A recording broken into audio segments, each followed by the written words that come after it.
我告诉你，我是绝对不会放弃保安这份工作的。我从来都没有试过这么喜欢一份职业，我连家都舍不得起。走一下，坐一下，就有8嚿幾米一日，去邊度玩？我現在把公司當成自己家，老闆就是我恩公。你現在才20多歲，當保安是沒有前途的。你知不知道男人最重要的是什麼？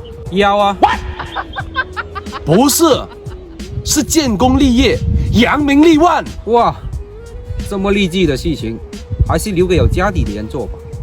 從今天開始，誰要再勸我不做保安，別怪我不客氣，野獸都冇面俾啊！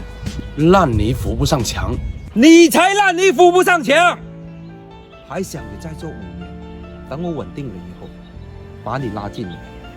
哼，明擺着讓你少走30年的彎路，你不好好珍惜，可以笑的話不會哭，可以笑的話不會哭，